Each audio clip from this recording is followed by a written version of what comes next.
नमस्कार दोस्तों, कैसे हैं आप लोग। मेरी चैनल में आप सभी का स्वागत है। रंगीन राहें, ए रोड टू स्टारडम। चलो चलते हैं। बहुत से लोगों ने मुझे कुछ लिखा है, तो उसमें से मैं कुछ 2-3 सब्जेक्ट्स लिए हैं जो आपको दिखाऊंगा और उसी पे कुछ बातें करेंगे। तो आज का सब्जेक्ट ये है कि how to become an actor, how to become an superstar. बहुत से लोगों ने लिखा है कि सर हम सुपरस्टार बन सकते हैं। मैं बोला क्यों नहीं बन सकते, सब कुछ बन सकते, पहले स्टार बनिए। लेकिन इसके लिए क्या होता है कि पहले से हमें कुछ काम करना पड़ेगा।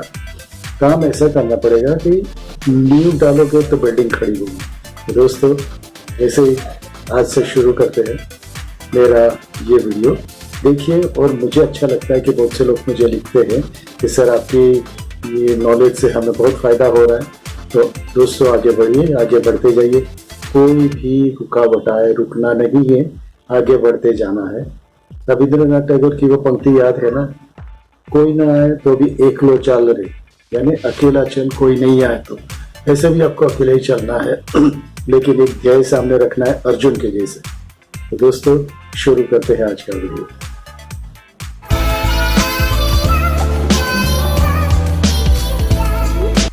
दोस्तों, मेरे बहुत से मित्र हैं जो इंटीरियर से आते हैं। कोई आंध्र प्रदेश से आता है, कोई गुजरात से आता है, कोई पूना से आता है, कोई और इंटीरियर से आता है। लेकिन सबके दिल में यही बात होती है कि उनको कुछ बनना है, इंडस्ट्री में कुछ बनना है।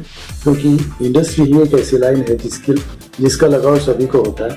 और कोई बुरी बात नहीं है, हर कोई बन सकता है। ऐसा ज़रूरी नहीं कि मुंबई में रह के ही बन सकते, कोई ज़रूरी नहीं। आप अपने शहर में पहले तो एक्टिंग सीखिए। एक्टिंग कैसे सीखोगे? कोई भी ड्रामा या जो भी पार्टी या जो भी एक्टिंग सिखाते होंगे, ड्रामा की जो भी कंपनियां होगी या जो ड्रामा करते होगी, उनके साथ जुड़ जाइए। जुड़ के उनके साथ एक्टिंग कीजिए, ड्रामा कीजिए। तो उससे क्या होगा कि आपका वो पब्लिक का डर निकल जाएगा। तो दोस्तों शुरू करें आज का programme. How to become an actor, how to become an superstar. क्यों नहीं, सुपरस्टार भी बन सकते हो भाई। स्टार बनोगे, सुपरस्टार भी बन जाओ।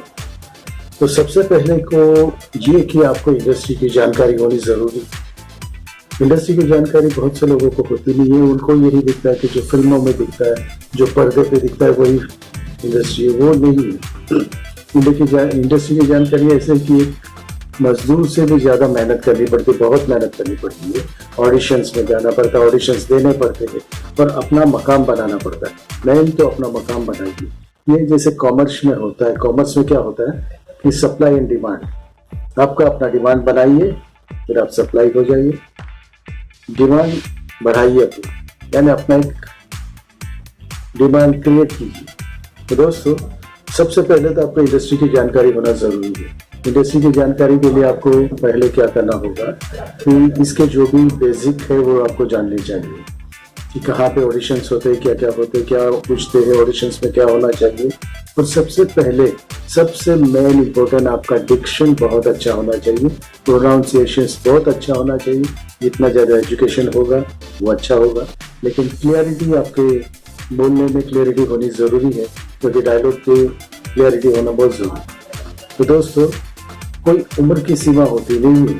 उम्र की सीमा, कल मैंने जो वीडियो बनाया ये देखना आई बटन पे, तो उसमें कोई उम्र की सीमा होती नहीं है। आप कोई भी उम्र में आप कर सकते हो। ज़रूरी नहीं है कि आपको यही उम्र में आपको होना चाहिए।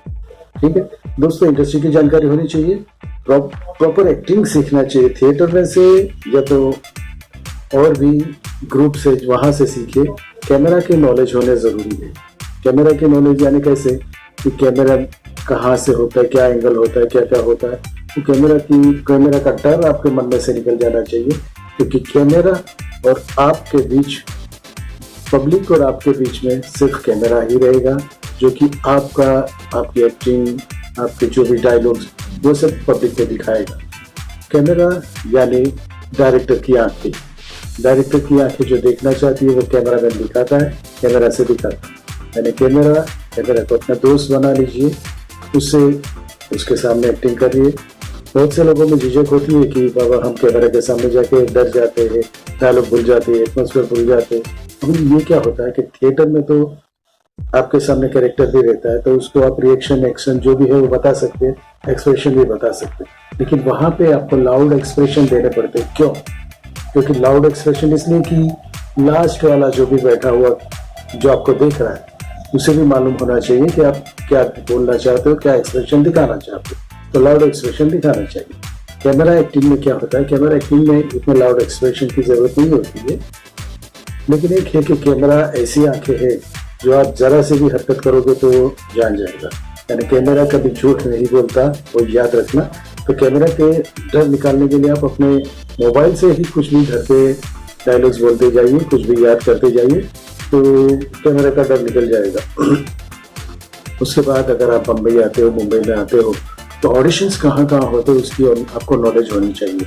वो नॉलेज होने से ये होगा कि आप जाके वहाँ पे ऑडिशंस दे सकते हो, आपकी उम्र के जो भी ऑडिशंस होते हैं वो आप दिखा सकते हो और अपना दिखा सकते हो। तो जब ऐसे होगा तो आपका और ऑडिशंस लेने का कॉन्टेक्ट बनेगा, वो आपको देखेंगे, आपकी झिझक भी दूर होगी। तो उनके साथ भी दोस्ती बनाइए, क्योंकि ये लोग इंडस्ट्री से जुड़े हुए, तो वो लोग काम करते हैं, तो उनको मालूम होता है कि कहाँ पे क्या क्या कैरेक्टर की ज़रूरत है, तो वो हिसाब से आपको बुलाएंगे। ऑडिशंस देते जाएंगे। ऑडिशंस रोज के तो मैं तो कहता हूँ जितने हो सके ज़्यादा से ज़्यादा दीजिए, और उसका रिजल्ट आपको बाद में मिलेगा।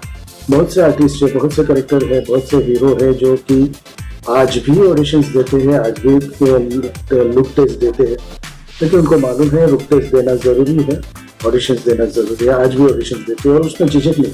ऑडिशंस यानी क्या, आपकी एग्ज़ाम होती है, एग्ज़ाम में आप पास होगे तो आप आगे बढ़ जाओगे, आपको कैरेक्टर को कर पाओगे। उसके बाद होता है एज वाइज ऑडिशन जो होते हैं।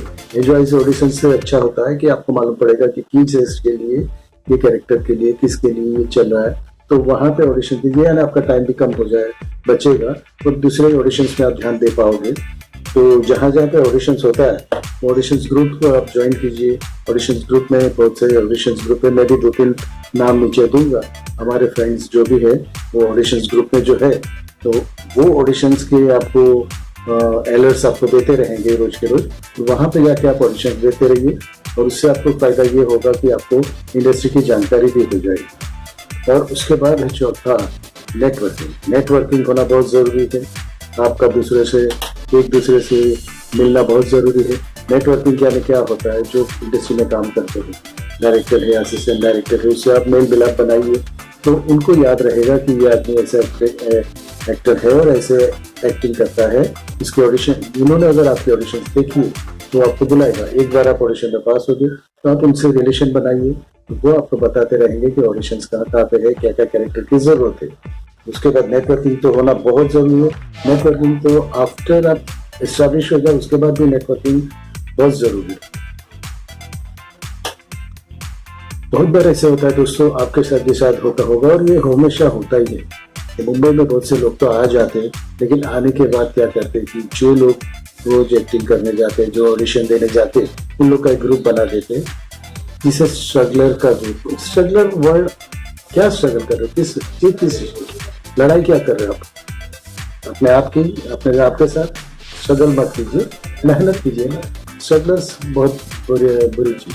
उसमें क्या होगा कि स्ट्रगलर तो आप कहोगे तो बहुत सी बार ऐसा होता है कि जैसे आप नए हो तो ऑडिशंस में ना बोलते ही है, तो उन लोगों के साथ भी बहुत से बार ना बोले होगे, तो वो बोलेंगे नहीं यार वहाँ जाना नहीं, मैं तो ऑडिशंस में ये हो गया था, मैं तो ये हो गया था। तो नेगेटिविटी फैलाते रहते, तो नेगेटिविटी से आप दूर ही रहिए, हो सके उतना उनसे दूर रहिए। ठीक है, उनसे आपको मालूम पड़ेगा कहाँ पर ऑडिशन होता है, लेकिन ऑडिशन ग्रुप जो ज्वाइन करोगे ऐसे स्ट्रगलर से ज़्यादा मिलने की ज़रूरत नहीं है। पॉजिटिवली थिंकिंग करिए, पॉजिटिव रहिए, पॉजिटिव थिंकिंग वालों से ही मिला कीजिए, नेगेटिव थिंकिंग मत रखिए। इंडस्ट्री से जुड़े हुए लोगों से मिलते रहिए, क्योंकि उनको जरूर मालूम होता है कि क्या क्या है, क्या क्या होता है।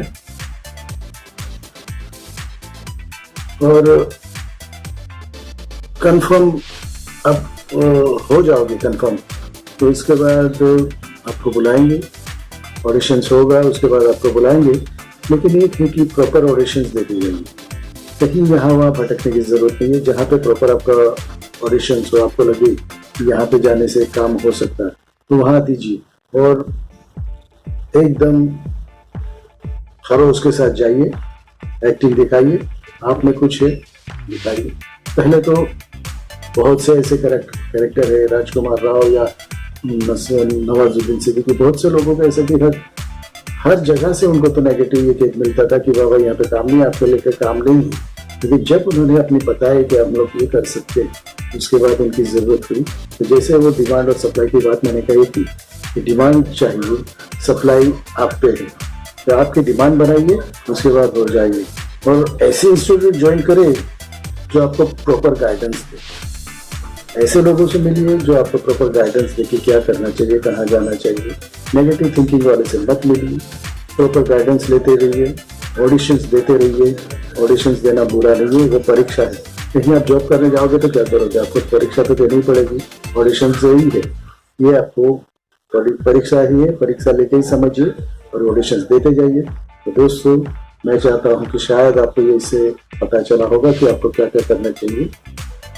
नेगेटिव थिंकिंग मत रखिए, क्योंकि आप अपना शहर छोड़ के आए हो, अपना गांव छोड़ के आए हो, मुंबई में आए हो। नेगेटिव थिंकिंग रहोगे तो नेगेटिव बनते जाएगा, आप कुछ कर नहीं पाओगे। हमेशा रोज नई सुबह नया ऑडिशंस देते जाइए। All the best, thank you very much. Bharat माता की जय, वंदे मातरम।